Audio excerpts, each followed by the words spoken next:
Hello everyone, welcome to my YouTube channel. In today's video we will discuss about preamble of Indian Constitution. इस video में हम India के constitution का जो preamble है उसके बारे में ब्रीफली डिस्कस करेंगे और इम्पॉर्टेंट पॉइंट्स डिस्कस करेंगे। इसमें हम देखेंगे कि preamble क्या होती है, क्यों ये अडॉप्ट की गई और इसका क्या मकसद है। तो शुरू करते हैं। Preamble is an introductory statement in a document that explains the document's philosophy and objectives. तो preamble को हम एक इंट्रोडक्शन मान सकते हैं हमारे कॉन्स्टिट्यूशन की, कि ये एक इंट्रोडक्टरी पार्ट है कॉन्स्टिट्यूशन का। इसको समझने के लिए हम एक एग्जांपल लेते हैं। जैसे मान लो हम कोई भी इलेक्ट्रॉनिक सामान खरीदते हैं। मान लो हमने कोई फ़ैन ख़रीदा, उसमें उसके साथ एक मैनुअल भी होता है। तो उस मैनुअल से हमें पता चलता है कि ये कैसे अप्लाई करना है और कैसे इसका इस्तेमाल करना है। एक और एग्जांपल ले लेते हैं। जैसे मान लो कोई रेसिपी बुक है, तो रेसिपी बुक में उस डिश को बनाने के लिए सबसे पहले इंग्रेडिएंट्स दिए होंगे। तो आप मान लो कि वो जो डिश है वो कॉन्स्टिट्यूशन है और वो जो इंग्रेडिएंट्स हैं जो उस डिश में डाले हैं वो हमने प्रीएम्बल में सारे ब्रीफली रख दिए हैं सामने। तो इसको ये ऐसे ही हम समझ सकते हैं कि प्रीएम्बल जो है उसमें कॉन्स्टिट्यूशन में जो जो स्टेट का नेचर दिया है, सोर्स दिया है, कहाँ से कॉन्स्टिट्यूशन लिया गया और जो भी उसके ऑब्जेक्टिव्स दिए हैं कि क्या क्या ऑब्जेक्टिव हैं कॉन्स्टिट्यूशन के, ये सारे प्रीएम्बल में ब्रीफली डिस्कस किए गए हैं। तो इससे हमें हमारे कॉन्स्टिट्यूशन की एक झलक मिलती है कि हमारा कॉन्स्टिट्यूशन किस टाइप का है। तो ये जो इस तरफ पिक लगी है ये हमारे कॉन्स्टिट्यूशन की प्रीएम्बल की पिक है। तो ये वाले इम्पॉर्टेंट वर्ड्स जो हैं, इंग्रेडिएंट्स हैं जो हमें कॉन्स्टिट्यूशन में डिटेल में देखने को मिलेंगे। आगे हम देख लेते हैं कि कौन कौन से कीवर्ड्स हैं जो प्रीएम्बल के लिए यूज़ किए जाते हैं। मतलब प्रीएम्बल की इम्पॉर्टेंस हमें समझ में आएगी कि प्रीएम्बल को कॉन्स्टिट्यूशन की सोल भी कहा जाता है, मिरर ऑफ द कॉन्स्टिट्यूशन भी कहा जाता है, की टू द कॉन्स्टिट्यूशन भी कहा जाता है। Preamble is the identity card of the constitution. ये किसने कहा था? ये N.A. पालखीवाला ने कहा था कॉन्स्टिट्यूशन की प्रीएम्बल को। नेक्स्ट है preamble is the political horoscope of the constitution. ये कहा था K.M. मुंशी जी ने। तो इसको अलग अलग नामों से जाना जाता है। तो प्रीएम्बल की इम्पोर्टेंस हमें यहाँ से पता चलती है कि प्रीएम्बल को इन कीवर्ड से बुलाया जाता है। तो प्रीएम्बल को हिंदी में प्रस्तावना बोलते हैं। तो ये हमारे संविधान की प्रस्तावना है, इसको इतने अलग अलग नामों से बुलाया जाता है। तो नेक्स्ट हम देख लेते हैं सबसे पहले हिस्ट्री प्रीएम्बल की, कि ये कब जोड़ी गई कॉन्स्टिट्यूशन में और क्यों जोड़ी गई। तो कॉन्स्टिट्यूएंट असेंबली में जो जवाहरलाल नेहरू जी थे उन्होंने एक ऑब्जेक्टिव रेजोल्यूशन प्रेजेंट किया था कि जिसमें उन्होंने बताया था कि हमारा कॉन्स्टिट्यूशन कैसा होगा, उसमें क्या क्या ऑब्जेक्टिव्स होंगे और जो जो उस कॉन्स्टिट्यूशन का निचोड़ था वो सारा उन्होंने एक ऑब्जेक्टिव रेजोल्यूशन बनाया था। उसमें ये सारे पॉइंट्स दिए थे कि ये कॉन्स्टिट्यूशन में हमारे होना चाहिए। तो ये कॉन्स्टिट्यूशन का ये ऑब्जेक्टिव रेजोल्यूशन उन्होंने प्रेजेंट किया और ये अडॉप्ट किया गया था जनवरी 22, 1947 को। तो इसी ऑब्जेक्टिव रेजोल्यूशन को हम हमारे इंडिया की प्रीएम्बल बोलते हैं। इसी को बाद में अडॉप्ट करके हमारे इंडिया की प्रीएम्बल के रूप में जोड़ा गया कॉन्स्टिट्यूशन में। तो ये था जवाहरलाल नेहरू जी का ऑब्जेक्टिव रेजोल्यूशन जो कि हमारी प्रीएम्बल बना। नेक्स्ट है the preamble basically gives the idea of the preamble किस किस चीज़ का हमें आइडिया देती है कि हमारे कॉन्स्टिट्यूशन में क्या क्या चीज़ें हैं। Source of the constitution, nature of the constitution, कैसा है हमारे कॉन्स्टिट्यूशन का India, nature of Indian states, Indian state का नेचर कैसा है, या फिर स्टेटमेंट ऑफ इट्स ऑब्जेक्टिव्स, क्या ऑब्जेक्टिव्स हैं इसके, और एक साथ में जो डेट दी गई है इसके अडॉप्शन की, कब अडॉप्ट किया गया था। तो फर्स्ट लाइन है हमारे कॉन्स्टिट्यूशन की, we the people of India. तो इन 4-5 वर्ड से पता चलता है हमारे कॉन्स्टिट्यूशन अथॉरिटी का सोर्स क्या है, कि हमारा कॉन्स्टिट्यूशन किसने बनाया है और किसका इसमें योगदान है। We the people of India और एंड पे लिखा है do hereby adopt enact and give to ourselves this constitution. मतलब ये जो कॉन्स्टिट्यूशन है वो किसी एक्सटर्नल अथॉरिटी ने नहीं बनाया है, ये इंडिया के लोगों ने ही अपने आप को ये कॉन्स्टिट्यूशन दिया है। वो कैसे? क्योंकि आप सोचोगे ये तो कॉन्स्टिट्यूशनल असेंबली ने बनाया था, लेकिन जो वहाँ पे मेंबर गए थे कॉन्स्टिट्यूशनल असेंबली के, कॉन्स्टिट्यूशन बनाने के लिए जो मेंबर चुने गए थे वो लोगों द्वारा ही चुने गए थे। बहुत से लोग इसको अलग अलग बेसिस पे क्रिटिसाइज़ करते हैं, लेकिन इनडायरेक्टली वो मेंबर्स जो थे वो चूज़ किए गए थे लोगों के द्वारा ही। इसीलिए हम बोलते हैं कि ये जो फर्स्ट लाइन ही है हमारी प्रियम्बल की, we the people of India, India के लोग ये कॉन्स्टिट्यूशन खुद के लिए बना रहे हैं और अपने आप को ये दे रहे हैं। कॉन्स्टिट्यूशन किसी भी एक्सटर्नल अथॉरिटी ने नहीं बनाया है। तो जो वो रिप्रेजेंटेटिव थे कॉन्स्टिट्यूशन असेंबली में वो इंडिया के लोगों के द्वारा ही चुने हुए रिप्रेजेंटेटिव थे। तो हमें पता चलता है कि कॉन्स्टिट्यूशन अथॉरिटी का सोर्स है वो इंडिया के लोग ही हैं। तो फर्स्ट लाइन हमारी क्लियर होती है। तो प्रियम्बल को हम 4 हिस्सों में बांटकर समझेंगे। फर्स्ट है ये जो सोर्स ऑफ कॉन्स्टिट्यूशन अथॉरिटी, ये जो हमने अभी किया है कि फर्स्ट पार्ट हो गया सोर्सेस के। सेकंड पार्ट होगा कि स्टेट का नेचर कैसा है, इंडिया की स्टेट का नेचर कैसा है या फिर इंडिया का नेचर कैसा होगा।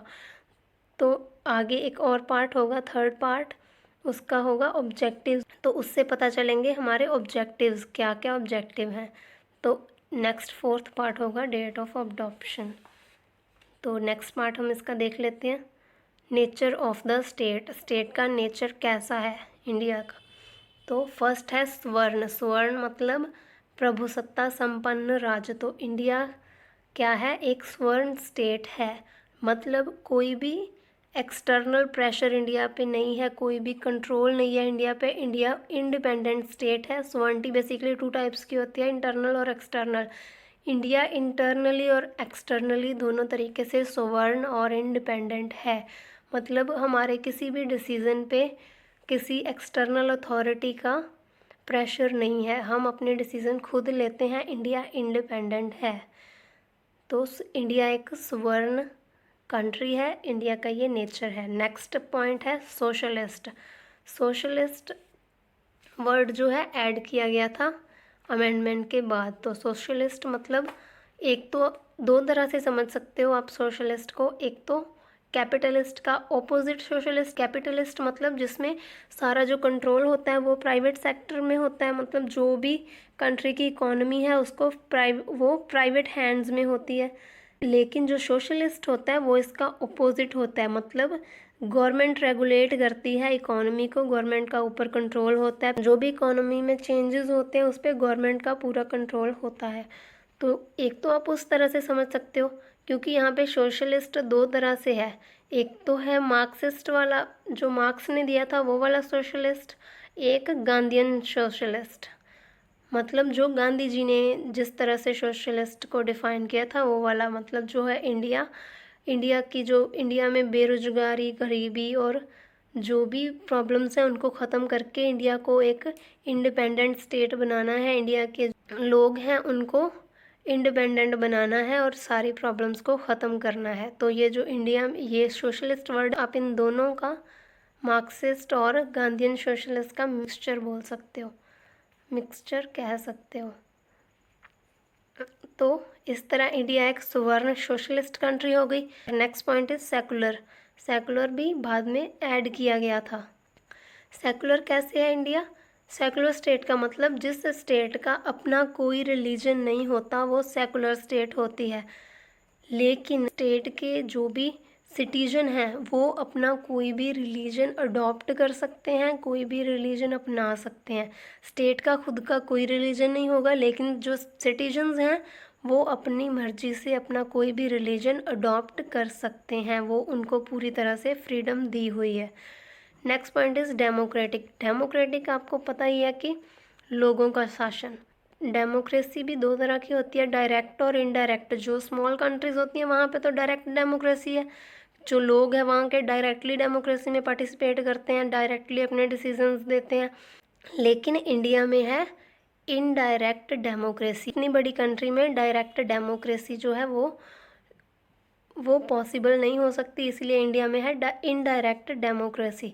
मतलब जो लोग हैं वो अपना रिप्रेजेंटेटिव चुनते हैं, खुद पार्टिसिपेट नहीं करते पॉलिटिकल एक्टिविटीज़ में, बल्कि उसके बजाय वो अपना रिप्रेजेंटेटिव चुनते हैं जो उनको रिप्रेजेंट करता है आगे चल के, उनके द्वारा चुना हुआ होता है। तो इसी तरह इंडिया एक डेमोक्रेटिक कंट्री है, इनडायरेक्ट डेमोक्रेसी है यहाँ पे। नेक्स्ट है रिपब्लिक। रिपब्लिक को समझने के लिए ब्रिटेन की एग्जांपल ले सकते हो। मतलब ब्रिटेन में क्या है, मोनार्की है, वहाँ पे राजतंत्र है, जो भी राजा है नेक्स्ट बनता है वो उसका उत्तराधिकारी ही होता है, उनका अपना हेरिडिटी होती है, वहाँ पे हेरिडिटी का प्रोसेस चलता है। लेकिन जो रिपब्लिक है इसका बिल्कुल अपोजिट होता है, मोनार्की का अपोजिट। मतलब यहाँ पे जो हेड होता है स्टेट का उसको लोग चुनते हैं, लोगों द्वारा डायरेक्टली या इनडायरेक्टली चुना हुआ होता है वो स्टेट का जो हेड होता है। और ये भी है कि वो हेरिडिटी के प्रोसेस पे नहीं सिलेक्टेड होता, वो लोगों के द्वारा इलेक्टेड होता है। तो ये है इंडिया की स्टेट का नेचर, इंडिया का नेचर कि इंडिया एक स्वर्ण सोशलिस्ट सेकुलर डेमोक्रेटिक रिपब्लिक है। तो ये सारी खासियत है इंडिया की और इंडिया का ये नेचर है। नेक्स्ट है objectives of the constitution. Preamble के थर्ड पार्ट में हमने फर्स्ट पार्ट में देखा सोर्स ऑफ कॉन्स्टिट्यूशन था, सेकंड पार्ट था nature of the state, India का नेचर कैसा है, थर्ड पार्ट है objectives of the constitution. Constitution के क्या क्या ऑब्जेक्टिव्स हैं, मतलब क्या क्या गोल्स हैं कॉन्स्टिट्यूशन के, कि क्या इंश्योर करता है हमारा कॉन्स्टिट्यूशन। फर्स्ट है जस्टिस। इंडिया का कॉन्स्टिट्यूशन इंश्योर करता है कि इंडिया के सिटीजन्स को जस्टिस मिले, चाहे वो सोशल जस्टिस है, चाहे इकोनॉमिक जस्टिस है, चाहे वो पॉलिटिकल जस्टिस है। तो इसके लिए कोर्ट्स बनी हुई हैं, सारे सिटीजन्स इक्वल हैं और उनको इंडिया का constitution just social economic and political justice ensure करता है। ये ऑब्जेक्टिव है जो कि प्रीएम्बल में दिया हुआ है। नेक्स्ट है लिबर्टी। लिबर्टी मतलब आज़ादी। यहाँ पे फ्रीडम वर्ड भी हो सकता था, लिबर्टी क्यों लिखा गया है, क्योंकि जो फ्रीडम का मतलब दोनों का, वैसे तो दोनों का मतलब आज़ादी है, लेकिन फ्रीडम जो होती है वो हमें कोई देता है, लिबर्टी हमारी ऑलरेडी हमारे पास होती है। मतलब फॉर एग्ज़ाम्पल जो ब्रिटिशर्स थे उन्होंने 1947 में इंडिया को फ्रीडम दी, क्योंकि फ्रीडम हमको कोई और अथॉरिटी देती है, लेकिन लिबर्टी है वो जो हमारी ही होती है। तो कोई नेगेटिविटी ना रह जाए इसीलिए लिबर्टी वर्ड यूज़ किया है। तो लिबर्टी थॉट की, एक्सप्रेशन की, बिलीफ की, फेथ की, वर्शिप की, हर तरह की लिबर्टी इंडिया का कॉन्स्टिट्यूशन इंश्योर करता है। नेक्स्ट है इक्वालिटी। तो इक्वालिटी का मतलब सारे सिटीजन्स हैं, चाहे कोई बैगर है, चाहे बहुत बड़ा इंडस्ट्रियलिस्ट है, सारे लॉ के लिए, सारे कानून की निगाह में सारे बराबर हैं, कोई भी भेदभाव नहीं किया जाता उनमें, उनको हर तरह की अपॉर्चुनिटीज़ की इक्वालिटी मिलेगी, स्टेटस की इक्वालिटी मिलेगी, हर तरह की इक्वालिटी उनको मिलेगी, चाहे वो किसी भी वर्ग के, किसी भी जाति के, किसी भी ग्रुप के लोग हैं उनको, किसी भी रिलीजन के लोग हैं उनको इक्वालिटी मिलेगी। ये हमारा कॉन्स्टिट्यूशन इंश्योर करता है। नेक्स्ट है फ्रेटर्निटी। फ्रेटर्निटी मतलब जो इंडिया के लोग हैं वो एक दूसरे के साथ भाईचारे के साथ रहते हैं। इसको मजबूत करने के लिए यहाँ पे वर्ड इंटीग्रिटी ऐड किया गया था 42nd अमेंडमेंट के बाद। Fraternity assuring the dignity of the individual and the unity and integrity of the nation. देश में यूनिटी और इंटीग्रिटी बनाने के लिए फ्रेटर्निटी की जो भावना है उसको और भी विकसित किया जाएगा। फोर्थ पार्ट है प्रीएम्बल का date of adoption of the constitution. Constitution के अडॉप्शन की डेट प्रीएम्बल में लिखी हुई है, किस दिन ये अडॉप्ट किया था। इन are constitution assembly this 26th day of November 1949। तो ये 26th डे ऑफ नवंबर 1949 ये वो डेट है जब इंडिया का कॉन्स्टिट्यूशन बन के तैयार था, सभी ने इसको मंजूरी दे दी थी और ये अडॉप्ट कर लिया गया था। ये इनेक्ट किया गया था, लागू किया गया था 26 जनवरी 1950 को, अडॉप्ट किया गया था 26 नवंबर 1949 को। ये अडॉप्शन की डेट प्रीएम्बल में मेंशन की गई है। तो इसको हम सम अप कर लेते हैं पूरी प्रीएम्बल को। जो प्रियम्बल है वो इंडिया को डिक्लेयर करती है एक स्वर्ण सोशलिस्ट सेकुलर डेमोक्रेटिक रिपब्लिक, और इसके ऑब्जेक्टिव्स हैं जो प्रियम्बल में दिए गए हैं। The objective stated by preamble are to secure justice, liberty, equality to all citizens and promote fraternity, to maintain unity and integrity of the notion. The date is mentioned in the preamble when it was adopted. तो ये हमने पूरी को पहले detail में discuss किया और ये उसका सम अप कर दिया है हमने कि जो प्रियम्बल है इंडिया को एक स्वर्ण socialist secular democratic Republic declare करती है, और इसके ऑब्जेक्टिव जो इंश्योर करते हैं वो सिटीजन्स के लिए जस्टिस, लिबर्टी और इक्वालिटी सिक्योर करते हैं, और फ्रेटर्निटी को प्रमोट करते हैं, इंडिया की यूनिटी और इंटीग्रिटी को मेंटेन रखते हैं, और साथ में इसके अडॉप्शन की डेट दी गई है। तो ये था इंडिया की प्रियम्बल का कंटेंट। अब इसके बारे में थोड़े और फैक्ट्स जान लेते हैं। Is preamble part of the constitution? क्या जो ये प्रियम्बल है हमारे कॉन्स्टिट्यूशन का पार्ट है? तो इसका पता हमें सुप्रीम कोर्ट की जजमेंट से चलता है कि हमारी प्रियम्बल जो है वो इंडियन कॉन्स्टिट्यूशन का पार्ट है या नहीं है। तो सबसे पहले आता है case of Berubari union and exchange of enclaves. 1960 में ये केस आया था जिसमें सुप्रीम कोर्ट ने जजमेंट दी थी कि preamble to the constitution serves as a key to open the mind of the makers and shows the general purpose for which they made several provision in the constitution. कि ये जो preamble है ये no doubt बहुत important हिस्सा है, लेकिन उन्होंने जजमेंट क्या दी थी? Preamble is not the part of constitution. ये प्रियम्बल जो है ऑल्दो ये इम्पॉर्टेंट है लेकिन ये कॉन्स्टिट्यूशन का पार्ट नहीं है। नेक्स्ट उसके बाद आता है Kesavananda Bharati versus the Kerala state 1973। तो 1973 में आता है केशवानंद भारती केस। ये वैसे भी बहुत इम्पोर्टेंट केस है। इसमें प्रियम्बल के बारे में क्या जजमेंट दी गई थी? The preamble of the constitution will now be consider as part of the constitution. तो Kesavananda Bharati versus the Kerala state 1973 में ये जजमेंट दी सुप्रीम कोर्ट ने कि जो प्रियम्बल है वो अब से कॉन्स्टिट्यूशन का एक पार्ट ही मानी जाएगी। तो उसके बाद एक और केस आता है लाइफ इंश्योरेंस कॉरपोरेशन केस 1995, जिसमें सुप्रीम कोर्ट ने जजमेंट दी। Supreme court once again held that preamble is the integral part of constitution. तो प्रियम्बल को एक कॉन्स्टिट्यूशन का इंटीग्रल पार्ट माना गया।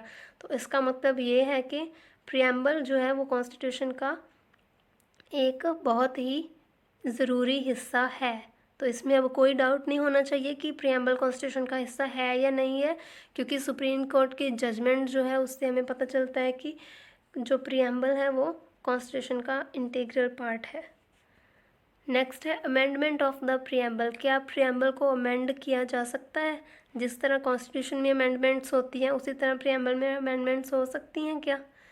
तो इसके बारे में थोड़ा रीड कर लेते हैं पहले। Preamble is only amended only once through the 42nd amendment act 1976। तो पहली बात तो ये कि अब तक प्रियम्बल सिर्फ एक बार अमेंड की जा चुकी है, वो है 42nd अमेंडमेंट 1976 में।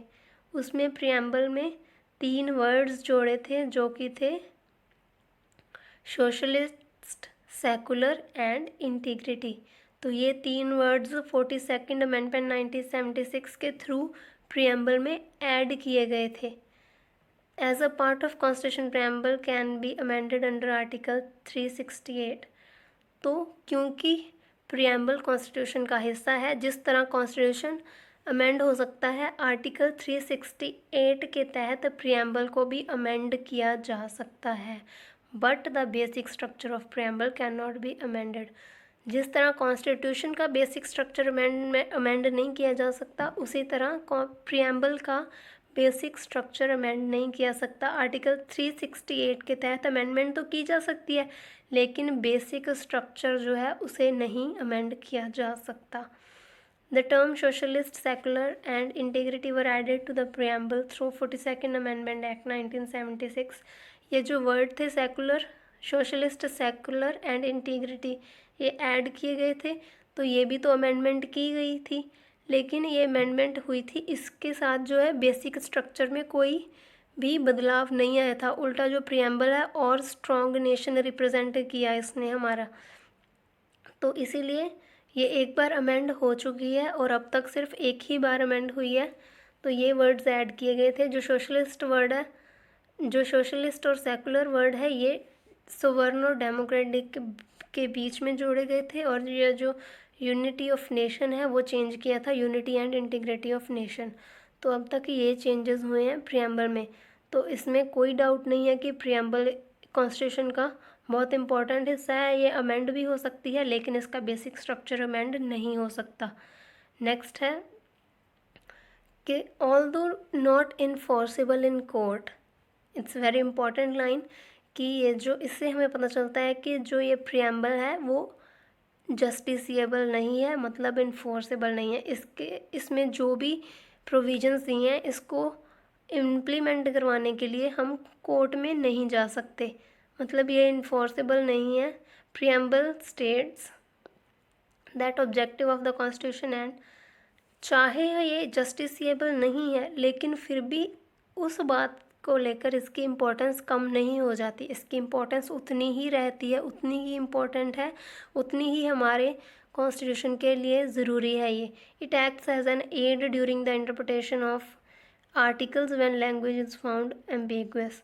तो ये एक एड की तरह काम करती है जब कॉन्स्टिट्यूशन में कुछ समझ नहीं आता, जब लगता है कि कॉन्स्टिट्यूशन की जो लैंग्वेज है वो थोड़ी एम्बिगुअस है, तो हम प्रियम्बल की मदद ले सकते हैं, क्योंकि उसका निचोड़ हमें, कॉन्स्टिट्यूशन का निचोड़ हमें प्रियम्बल में ही दिया हुआ है। तो चाहे ये जस्टिसिएबल हो या ना हो लेकिन इसकी इम्पोर्टेंस उतनी ही है। तो ये जो है हमारे कॉन्स्टिट्यूशन का बहुत इम्पोर्टेंट हिस्सा है। तो ये था हमारे कॉन्स्टिट्यूशन के प्रियम्बल के बारे में। I hope this information is very useful for you. Give your precious feedback in comment section. Thank you. Thanks for watching.